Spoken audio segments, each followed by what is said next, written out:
Sekolah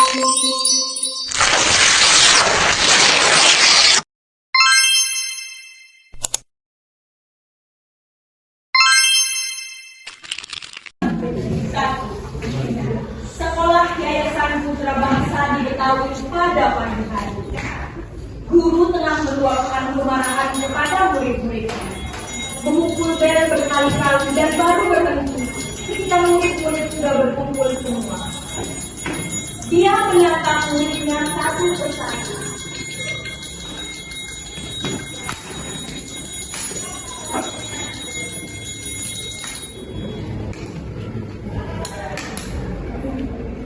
Siapa di antara kalian yang kencing sambil berdiri? Murid-murid semua mengacungkan tangan kecuali Kabayan.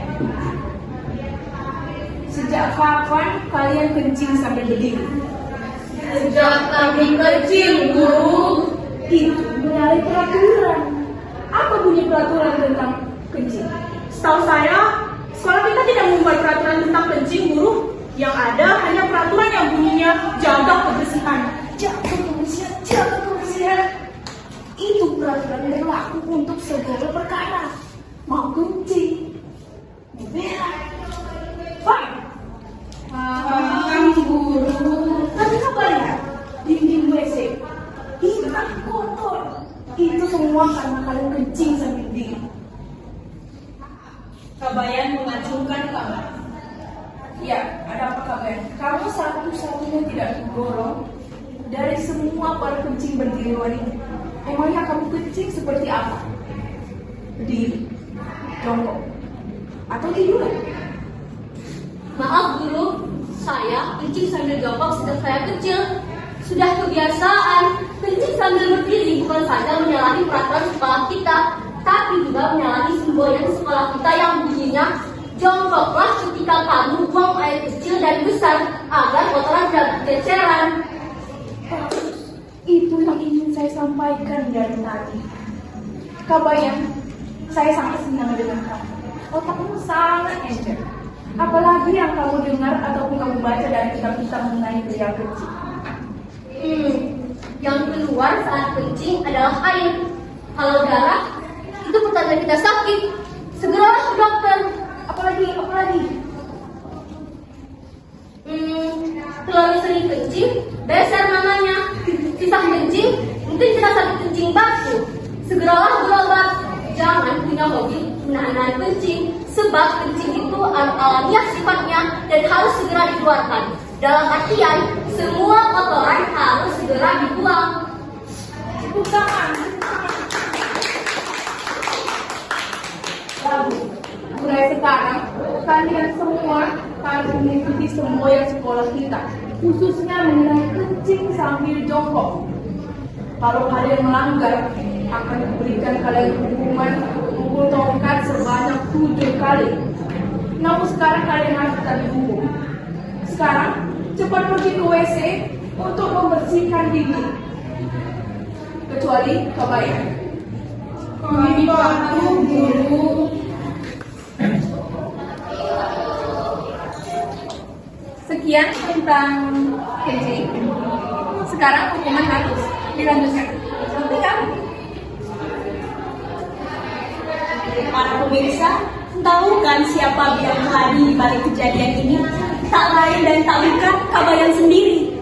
Kabayan tidak mau rahasia dia terungkap. Bagaimana dunia akan berkata jika Kabayan ketahuan jika ialah seorang perempuan? Seorang perempuan pasti tidak bisa kencing sambil berdiri tanpa berceceran. Oleh sebab itu, ia mencari akal. Bagaimana agar kencing sambil jongkok dijadikan peraturan di sekolah. Lalu, diambilnya tintabang dan dilemparkannya pada dinding-dinding WC supaya terlihat kotor dan hitam. Lihat, dia berhasil. Sungguh cerdik sekali perempuan ini. Loh, sekarang adegan apa? Adegan apa setelah ini? Oh iya, adegan pasar malam. Lihat itu. Tunggu. Hanuman, gerak. Tegang, gerak. Terang bulan, terang di kali. Buaya timbul, disangkanya mati. Malam ini kita jumpa lagi dalam lakon kisah cinta sejati. Pohon-pohon kita jumpa, daunnya rimbun kuat akarnya. Ini lakon cinta kasih dari Eropa, asmara Romeo pada Juliet. Pertama, disajikan kisah cinta Romeo dan Juliet. Romeo muncul bersama Juliet.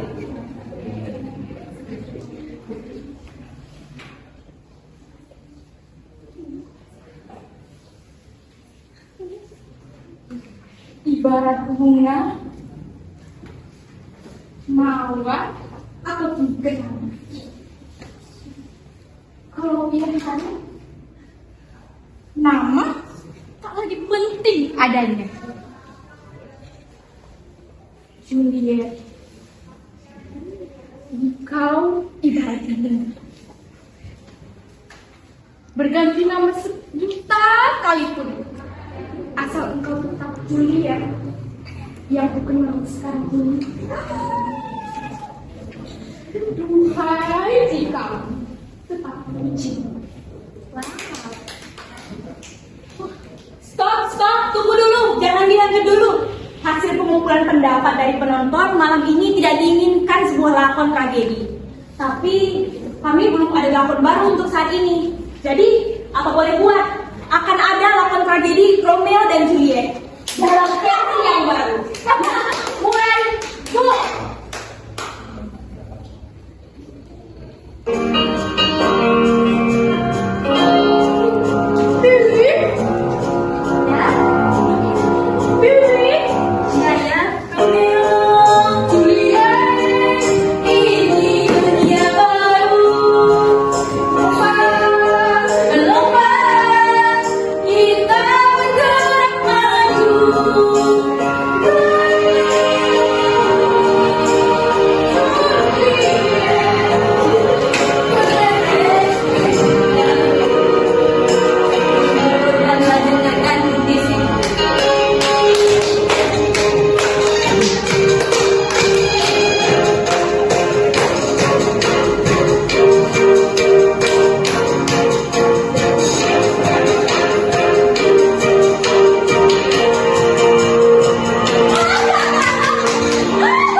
Selanjutnya akan disambung oleh sebuah drama lain.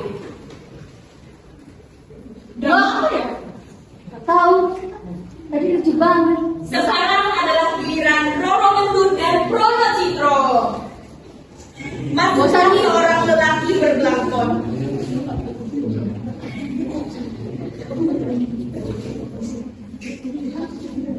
Sini. Bosan yuk. Bosan. Kamu memang gak bosan? Ya nonton ini lah, nunggu bentar. Minum dong. Aku mau jajan. Gak ada uang, emang kamu punya uang? Masuklah seorang lelaki berbelangkon, menghisap 10 batang rokok yang melebihi jari-jari tangannya. Diikuti oleh seorang perempuan yang berjualan rokok. Rokok. Semua ada. Panjang, pendek, kecil, besar, semua rasa ada. Ada rasa garu, ada rasa coklat, rasa stroberi, jeruk, maupun apel. Ayah ini rokoknya, rokok. Rokoknya lagi Mbak Yu yang rasa bawang. Sudah punya kok minta. Mau ditaruh di mana lagi? Masih ada kaki. Mana? Ya udah deh, ini aku kasih 3, 2 pendek, 1 panjang. Mendadak dengan heboh, masuk seorang lelaki gempal, mengusung sebuah poster anti rokok.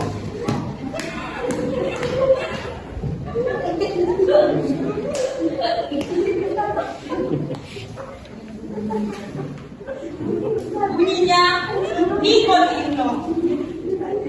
Adipati Wiraguna. Prono Citro berperang melawan Adipati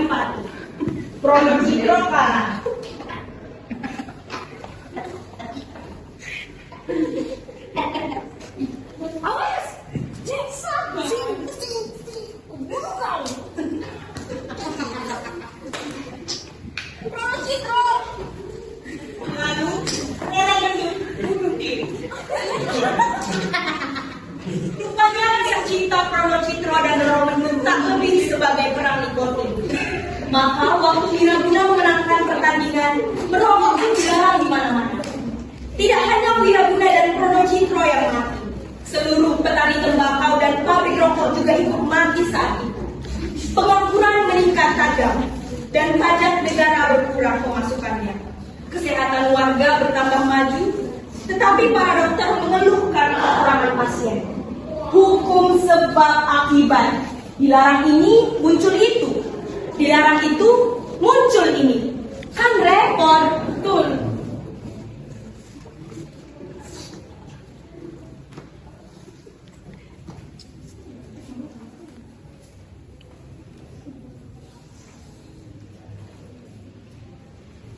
Kalian abadikah cinta Romeo dan Juliet itu? Hanya maut yang dapat memisahkan cinta mereka. Stop setiap Sabar dulu. apa nih? Melarang dan larangan, bisa menang resikonya. Jangan itu, jangan ini, harus bagaimana lagi. Barat Gadung bagus, megah indah tapi tak punya pintu dan jendela.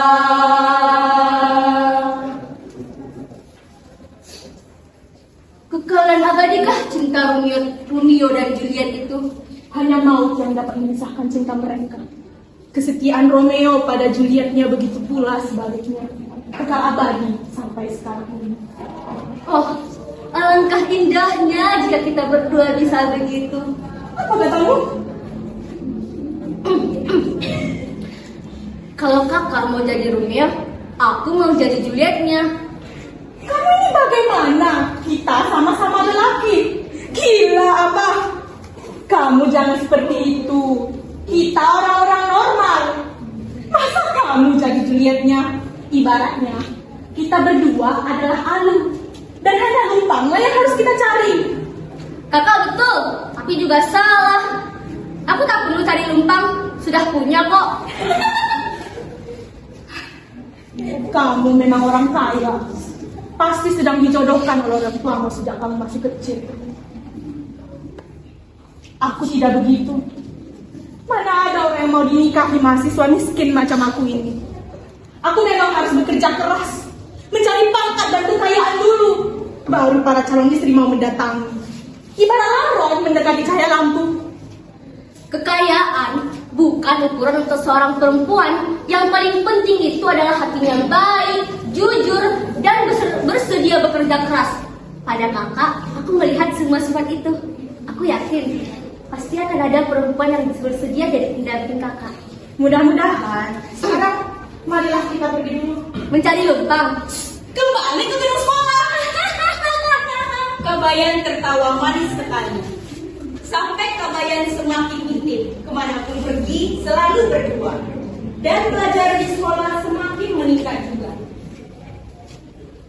Merah dicampur kuning, Jadi warna jingga, hitam dicampur putih, berubah tebu muda. Burung berpasangan, laut banyak asinnya. Manusia berjodohan, keong ada rumahnya. Bagai lidah dan rasa, bagai pohon dan tanah, bagai matahari dan bulan, sampai Kabayan duet serasi.